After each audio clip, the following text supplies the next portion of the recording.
सुरेंद्र राजपूत कांग्रेस के प्रवक्ता हैं, आसिम वकार MIM के राष्ट्रीय प्रवक्ता हैं और सतीश प्रकाश जी दलित चिंतक मशहूर और वीरेंद्र सिंह जी हमारे स्टेट हेड। आप सभी का स्वागत और धन्यवाद इस परिचर्चा का हिस्सा बनने के लिए। सतीश प्रकाश जी, कार्यक्रम की शुरुआत में आपसे करना चाहता हूं और मेरा पहला प्रश्न है आपसे कि BSP के मूवमेंट को आगे बढ़ाने के लिए आकाश आनंद को ही क्यों चुना मायावती ने? उनके पास विकल्प तो और भी हो सकते थे। आरोप लग रहा है ये तो परिवारवाद को बढ़ावा देने की बात हुई।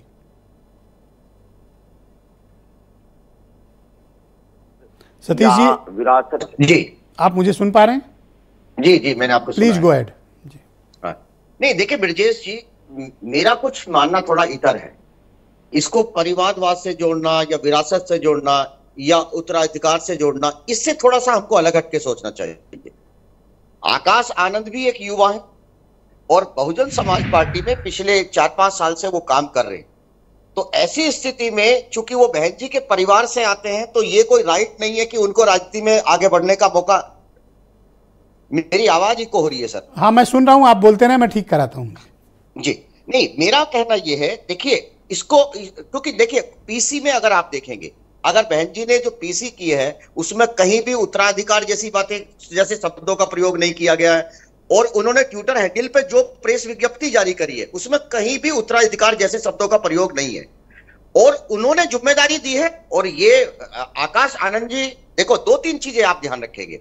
बहन जी की पॉलिटिक्स को अगर आप ध्यान रखेंगे, लगभग बहुजन समाज पार्टी ने 27 राज्यसभा मेंबर दिए और बहुत सारे उन्होंने। सतीश जी, मैं आपसे कहना चाहता हूं कि कोई भी राजनीतिक दल जब चलता है तो उसका जो टॉप लीडर्स होते हैं उनका एक करिश्माई व्यक्तित्व होता है, उनकी एक पर्सनालिटी होती है, एक ऑरा होता है। आकाश आनंद उस ऑरे को क्या अचीव कर पाएंगे जो मायावती और कांशीराम का रहा है? इसलिए मैं कह रहा हूं कि इसको लेकर काफी चिंता जताई जा रही है। नहीं, देखिए आकाश आनंद जी अभी सीखने की स्थिति में, और देखिए सीखेंगे क्या से? दलित पॉलिटिक्स को देखेंगे, दलित लीडरशिप को देखेंगे, दलित मूवमेंट को देखेंगे।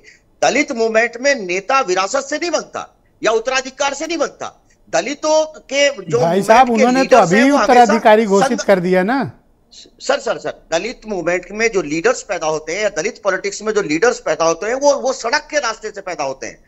बहन जी ने उनको एक मौका दिया है, संघर्ष करने का एक मौका दिया है और हम सब लोगों को इस बात की उम्मीद करनी चाहिए। देखिए, बिना परीक्षा के अगर हम परिणाम घोषित कर देंगे तो ये कहीं ना कहीं उनके साथ भी बेईमानी होगी। सिर्फ 6 साल का उनका पॉलिटिकल कैरियर है, उनके हिस्से में कोई ऐसी मेजर पॉलिटिकल विक्ट्री भी नहीं है। उनको सीधे जाकर उत्तराधिकारी घोषित कर देना, वो भी जो दलित आकांक्षाओं की प्रतीक पार्टी का, आपको लगता है कि ये दलितों की जो आकांक्षाएं हैं उनके साथ न्याय है? नहीं, देखिए मेरा कहना ये है, देखिए 2 चीजों को हमको ध्यान रखना पड़ेगा। आकाश आनंद बहन जी के परिवार से आते हैं, ये सच है, इसमें कहीं कोई दो राय नहीं। लेकिन अगर कोई यूथ आगे बढ़ करके अगर वो पॉलिटिक्स करना चाहता है या किसी भी क्षेत्र में अगर वो जाना चाहता है तो ये हमारा नैतिक दायित्व है ना कि हम उसको आगे करें। रही बात ये कि वो उसमें सक्सेसफुल होंगे या नहीं, मैं उनकी काबिलियत पर प्रश्न चिन्ह नहीं उठा रहा हूं। मैं ये कह रहा हूं कि इस काम का और इस दायित्व का निर्वहन करने के लिए पार्टी में और लोग भी हैं जो ज्यादा बेटर परफॉर्म कर सकते थे।